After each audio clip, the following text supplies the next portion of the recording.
Their love grew steadily through small sacrifices that tightened the bond until their lives were sewn together by acts of tending, led to the breaking of the curse and the consequences for the perpetrator.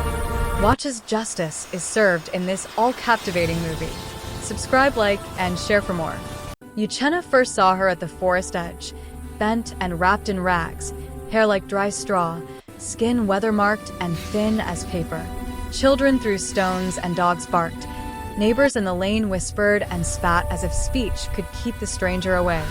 After his parents died, and his uncle Obinna took the little plot that had once fed them, Uchenna learned how the world pushed people to the margins. He had learned to sleep under shame. When the woman fell, coughing and weak, he could not leave her to the stones and the mud. He carried her to a single room and gave her water, wrapped a rough blanket around her shoulders, and fed her the thin rice he had saved. The village called him foolish. The Igwi's shadow passed, elders murmured about spirits and sickness, and Obinna's lips found a smile that was not kind. But Uchenna had a memory of small kindnesses his parents had taught, his mother's hand that smoothed fevered brow, his father's voice that whistled while carving a bird, and those memories guided him. The stranger could not tell him her name. She only pressed her palms together and said, I walked. There were no tales of palace life then. Just a woman who needed warmth and a boy who would not send her back to the road. The village's suspicion hardened into punishment. The elders met under a red sun and scratched Uchenna's name from the list of those allowed to trade. The Igwi tapped his staff and declared a warning. You bring sickness, they said in low voices. Doors closed when he walked by. Children taunted and spat. Obinna, who had always watched with a greedy eye, stood with the elders and used the moment to press his claim on the land Uchenna's parents had tended. At the market in a public show, he burned the last of Uchenna's family jars and fed neighbors' gossip dressed as truth. His nephew lived with a witch. Gossip, like a slow wind, can hollow a man out, and Uchenna felt old hurts rise from the place where shame had nested. But he did not abandon the woman. He fed her thin porridge and wrapped her in blankets. He sold small things, an old rope, a dull knife, to buy herbs and rice. The woman could not say her name. All she could say was, I remember the road and the rain. And that small honesty made it harder for the village to feed itself on fantasies of power. Days shaped themselves into small, sharp edges. Uchenna rose before dawn to fetch water and mend nets. He traded labor for yams and learned how to barter, like a man with nothing to spare but everything to give. He began to call the stranger Adiz, because she once held a bead with that letter. The name felt like a small gift. Adiz's hands were quick at stitching torn cloth and learning the thin, steady cooking his budget allowed. In lamplight, they shared soft stories. Uchenna told of his mother's cassava steam and his father carving birds. Adiz hummed a tune that warmed his heart in a way he could not name. The market spat on him. Children threw orange peels near his hut, as though to mark him out. Obinna came sometimes, large and cruel, and told him to send the girl out of the village. But Uchenna thought of the hands that had kept him alive once, and could not send another hungry soul back into the dark. He had nothing left to stake but the small claim of decency. So he stayed and gave what little he had. As Adiz studied, the village's punishments learned new forms, silence, and small cruelties that wore a man down without breaking him. The elders' list of allowed traders lacked his name. Water and trade were a form of social life withheld. Obinna's smile widened like a man counting coins. He seized the moment to press his claim further on the land and spread rumors at market that Uchenna consorted with spirits. Neighbors believed what was easiest to accept, lies that turned fear into certainty. But Uchenna kept the blanket tight and fed the small grain he had. His stubbornness began to stitch something like a life together. Adiz learned to cook thin cassava porridge and to make simple repairs. Her breathing eased, and the fever that had bent her back loosened. In the evenings they gathered small warmth around a smoky lamp and made up stories. In those tiny domestic acts, boiling water, washing a wound, splitting a mango, two strangers became something like family. The lean quiet of ordinary days taught them intimacy. Adiz could not offer tales of palace life or a remembered childhood. The road had taken her memory like a tide takes sand. That lack made it easier for the villagers to fashion fantasies about power, but it also made Adiz's presence purely honest. She had no ring, no coat of arms, no crest to prove herself. Sometimes she hummed a tune that wove into Uchena's mornings and warmed him like the sun after a hard night. They mended nets, traded labor for yams, and learned to live by the economy of giving rather than gathering. Obinna used each chance to push them further away.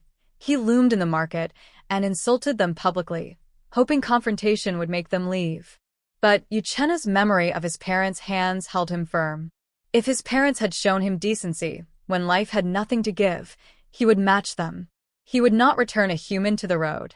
Then, like hammered glass, the elder's sentence came.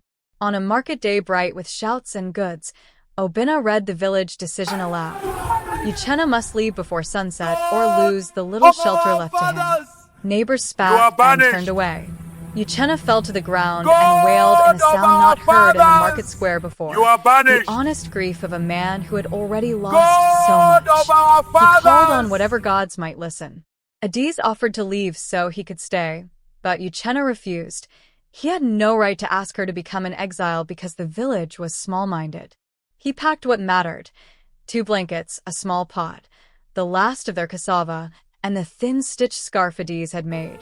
He carried her when she could not walk, held her hand when she could, and together they left behind the smoke of the lane where his father's birds had nested. At the bush's edge they found an abandoned hut. It had a leaking palm roof, but also the sound of rain like a drum. They made shelter there. The hut was small and smelled of earth and old stories. They fixed the floor with stones and wrapped their lives around the thin walls. Nights were close and warm. They shared body heat and whispered made-up tales to keep the dark from feeling like a thing that might swallow them. In that small place cut off from trade and water, the world narrowed until only 2 people mattered. Hunger was a sharp teacher. Meals were thin, laughter small and surprised, but having each other held them steady. They fit together in ways that made practical life possible. Adiz learned to cook thin porridge that stretched, Uchenna took odd jobs carrying pots and mending nets, and the 2 traded care like currency.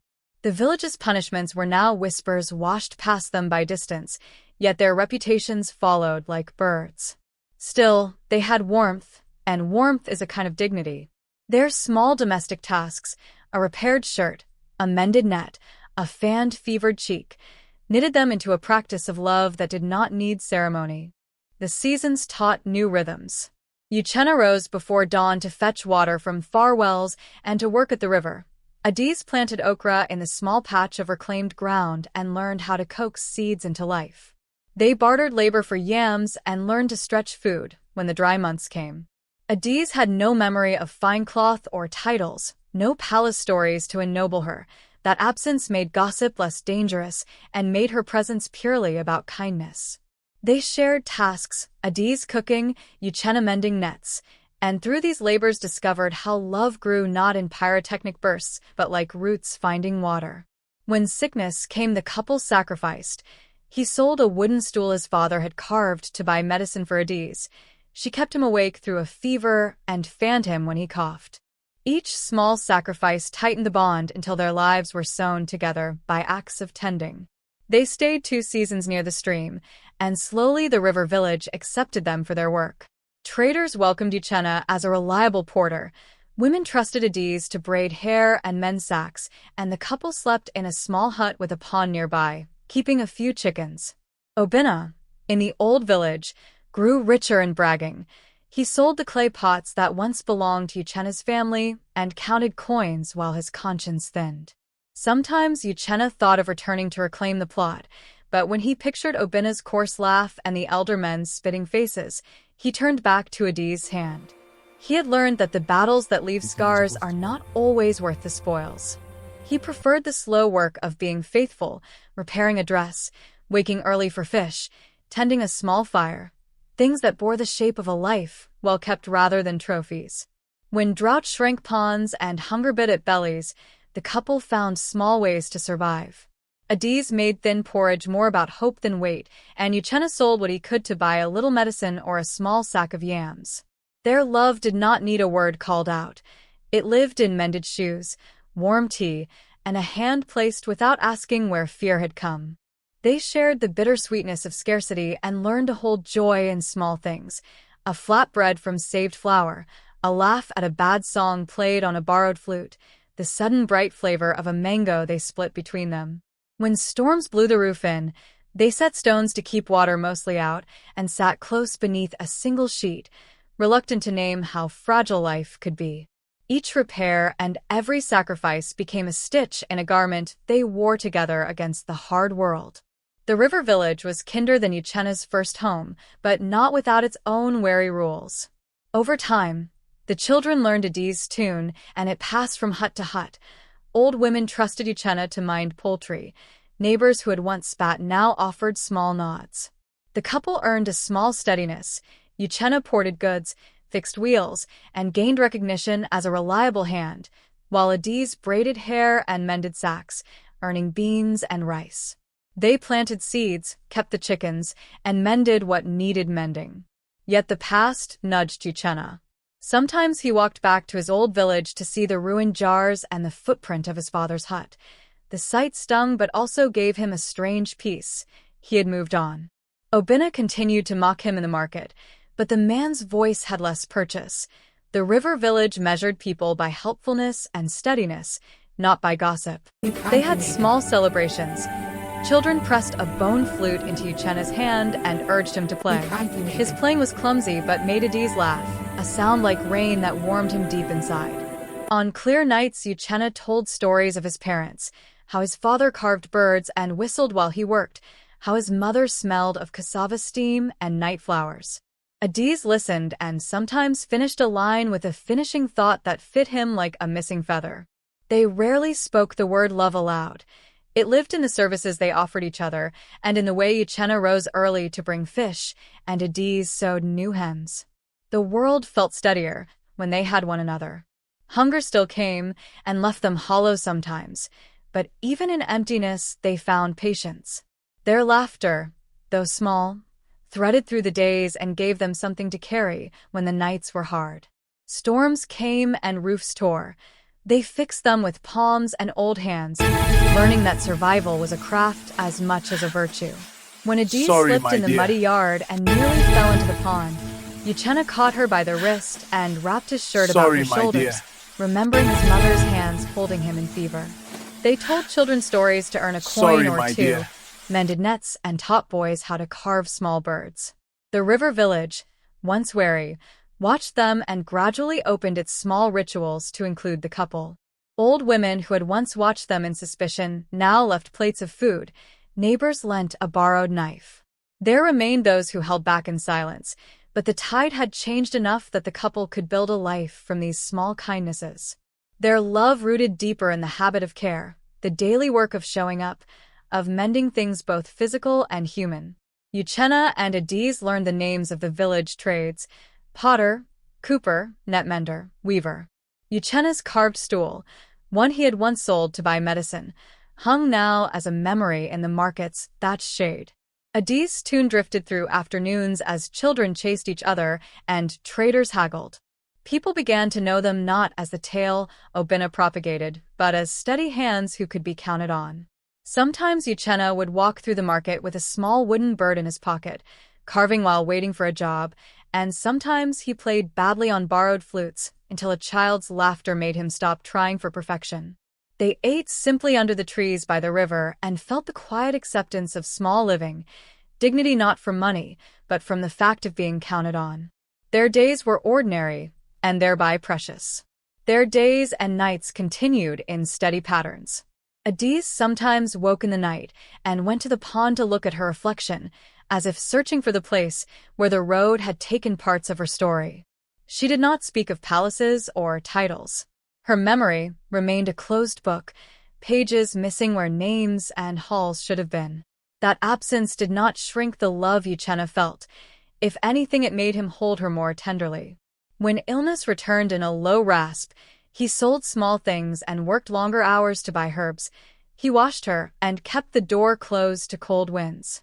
Adiz hummed and the children learned the tune. It went into market songs and the small chorus of village life. The love between them had become a deep root, not the dramatic bloom of tales, but the slow, saving work of daily care. Then one bright morning, as they sat by the pond, a sudden light gathered around Adiz. For a moment she was startlingly beautiful, eyes like clean water, hair like fresh river silk, and she reached out and touched Uchena's cheek, smiling like someone promising return. In the same breath she gathered herself, and without sound the air seemed to lift her away. Uchenna fell to his knees, and the world tightened like a drum. Children ran, shouting. Villagers watched with wide eyes. One small bead she had worn fell into his palm, cold as a seed. No voice explained her leaving. No hand held his. He called her name until his voice broke. Some said they had seen nothing. Others whispered of wind. While others, reaching for cruelty, called the tale a trick. But the sight of Uchenna on his knees and the empty space beside the pond was a thing that would not be easily dismissed. Grief settled on Uchenna like wet cloth. He walked the banks and called Adiz's name and tried to stitch meaning out of absence. Months passed and he turned sorrow into labor, mending nets, teaching braid work to children, planting seeds where the soil would take them. He returned once to his old village and found Obinna boasting in the market. Elders told him the family plot had been sold. He left with nothing. He kept the bead close, tucked like an ember in his pocket, and taught the children Adiz's tune so that the sound might outlive the shape she left. Time softened the boyhood wounds into lines that did not ache constantly. Labor filled hours and gave him purpose. He walked the paths of the pond and waited, though the waiting became patient and folded into the pattern of his life. Then the sound of hooves came, and the river town stilled. Men in bright cloth rode into the square, banners snapping, and bearers carried carved stools. A woman dismounted and walked with the measured step of someone who had been schooled in courts, the gait of someone who could command a room without raising her voice. Her robes were colored indigo and red and caught the sun. A simple crown of woven gold leaf rested at her brow and moved the air like a quiet law. The crowd stepped back. The air itself seemed to widen around her. She walked straight to Uchenna, took his face in her hands, and spoke his name, Uchenna, clearly like a bell. The syllables folded years together. He felt the bead in his pocket burn warm. Adiz had come back, not as a beggar or wandering stranger, but clothed with a presence that made people take a step closer even as they kept their distance. Adiz told the gathered crowd that her father, the ruler of a distant land, had died. Tradition demanded that the heir choose a partner before coronation. The council had urged her to take someone who knew the soil and hunger of ordinary people. She could have chosen nobles, men of line and coin, but she remembered a man who sheltered a stranger and kept his life by small acts of kindness. She had ridden the roads to find Uchenna. Obinna's face shifted through color, white, then red, then an edged anger, and he shouted that Uchenna was a beggar, a witch-keeper. Adiz's retinue produced parchments, old charges of slander and restitution. In public judgment she named Obinna's wrongs, demanded the return or compensation for the jars he burned, ordered his banishment from village office for 10 years, and required penance and service, rebuilding the school wall he had mocked under public observation. The punishment landed like a stone. For a man who had traded in glee at other people's shame, the correction was a sharp one. The wedding and coronation followed not as a private hush at the pond, but as a royal unfolding that remained honest at its core. Adiz led Uchenna into the far town's courtyard where elders, farmers, weavers, and stewards gathered, people who had learned to value hands and honesty. Her robes were embroidered with birds, leaves, and hands, worked in silk and dyed with colors that named rivers and herbs. The crown she accepted was lighter than the late ruler's, made to hold a promise more than weight. Uchenna stood before the assembly in a patched shirt with the woven band she had worn at the pond. Adiz spoke to the elders plainly. She would accept the crown if the man at her side could share duties of stewardship over harvests, measures, and public presence. They named him consort in charge of harvest and hands, placed a ring of woven gold upon his finger, and set a seat beside hers in council. The following morning Adise walked into the council hall with Uchenna at her side. The hall, a long room hung with tapestries of river reeds and carved birds, filled with people she had not seen in years, ministers, old stewards, and others. At the edge of the dais, behind a lattice of attendants, sat a woman whose face had directed much of Adise's misfortune, the queen's stepmother, robed in the slow, sour colors of preserved dignity. For years the woman had been the invisible hinge of court rumor, a presence that smoothed over counsel with a hawk's smile. When Adise set the bead, small, dull, the same that had fallen into Uchenna's palm, on the table before the throne, no one expected the thing that followed. The bead, warmed by the sun and the breath of hands that had never owned crowns, hummed like a trapped insect.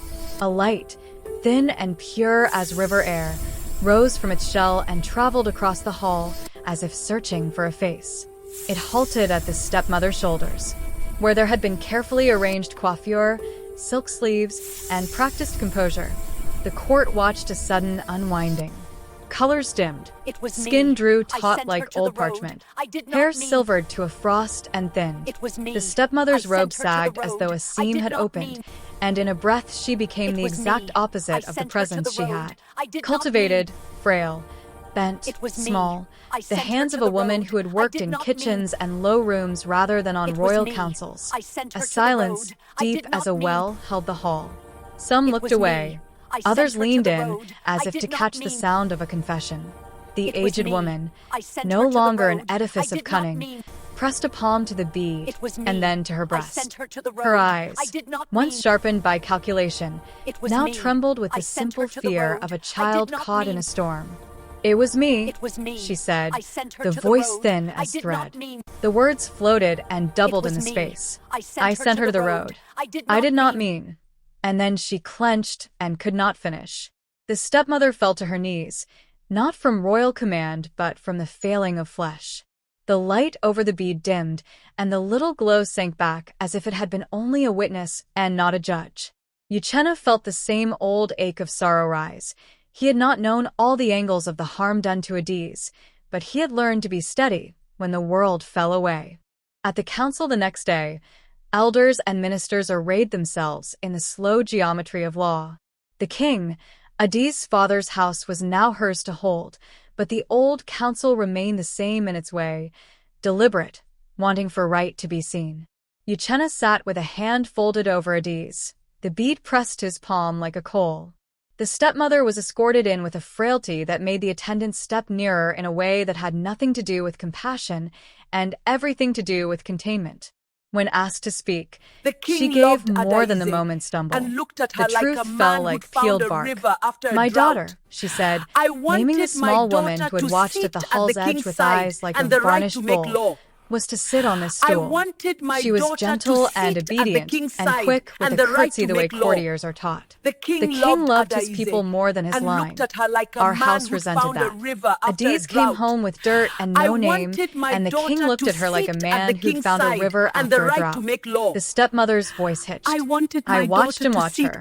I wanted for my child the seat at his side and the right to direct law, not because she would be cruel, but because I had taught her how to kneel.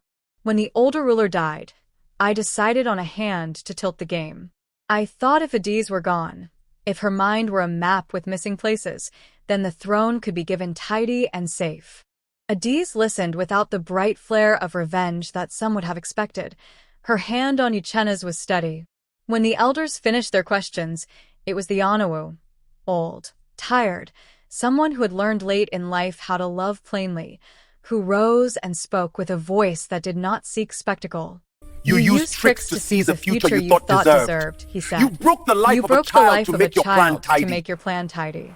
You counted on shame, on the willingness of others to believe what is easiest.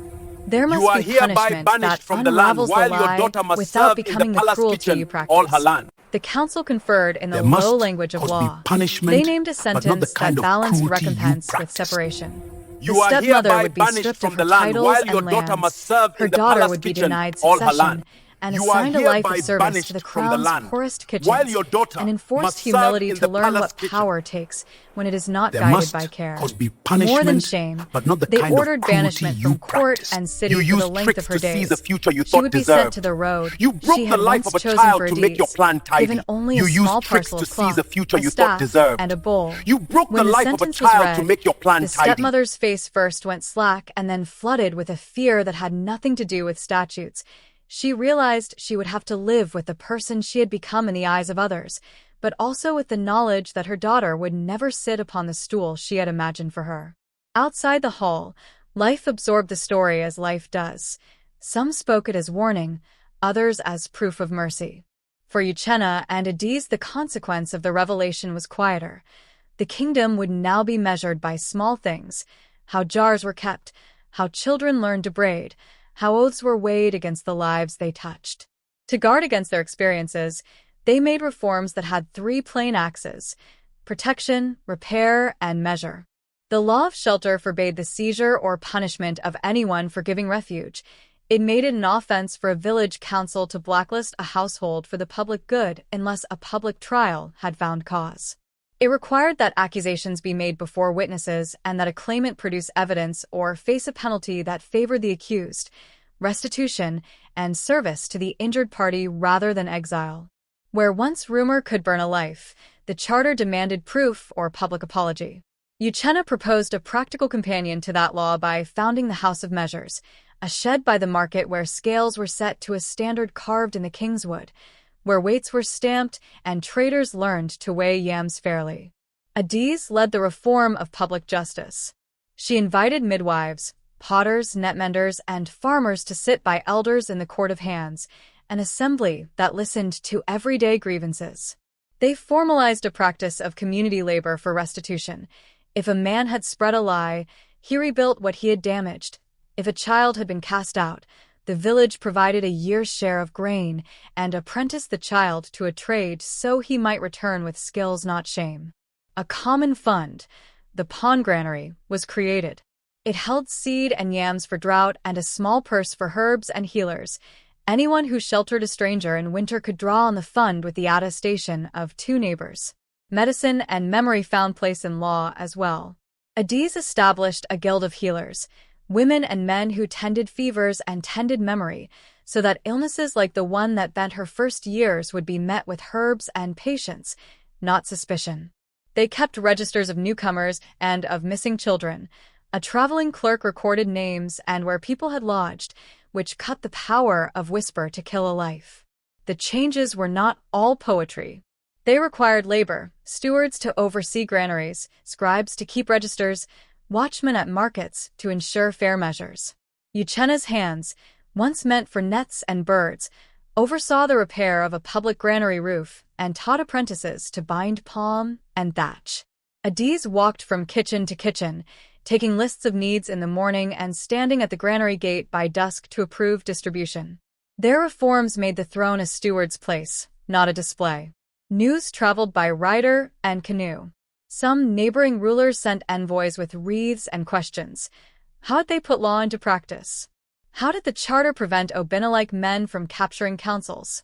To a few it sounded like a promise. To others it smelled of weakness. Two small lords to the north, thoughtful men who had weathered famine, came to see the pawn granary and returned with seeds to start their own. They were followed by craftsmen who wanted to learn Uchenna's methods for measuring and repairing market scales. But not all returned with praise.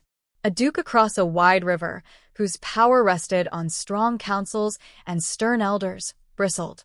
He sent a curt message warning that a law penalizing rumor would hamper necessary discipline and might encourage disobedience. Another ruler, one who profited from exile markets and who had long traded in shame, sneered that Adiz's laws would loosen the ties that kept order. Their envoys watched the Court of Hands with guarded faces and left with polite compliments that tasted like thin rain. Diplomacy became another workshop. Adiz hosted a small convocation of rulers in the court's high room and set the table for conversation rather than fiat. She spoke plainly of the cost of overturning lives for rumor and of the slow work of repair. Uchenna, less inclined to polished words, brought practical displays: weights, a rebuilt school wall's blueprints, and boys holding newly carved birds as examples of apprenticeship. Some rulers, moved by a potter's story of a family returned to life by restitution, pledged to send delegates to learn. Others watched and let fear make them distant. Some sent spies to find flaws. Where neighboring skepticism hardened, Adeez chose not to sharpen arguments into war. She offered trade incentives. Ships carrying grain could enjoy a week's tax respite if they passed through towns that agreed to standard measures. Craftsmen could ply their trades across her coasts if they trained apprentices along the way. Slowly, markets moved as if toward a new tide. Honesty paid small dividends. Predictability eased trade. The Duke across the river did not change overnight, but merchants in his domain grumbled about unfair scales and began to ask their lord why he shelled out older laws while corn rotted in the granaries. Gossip, once a weapon of ruin, began to undo the old oligarchies the way water undermines a bank.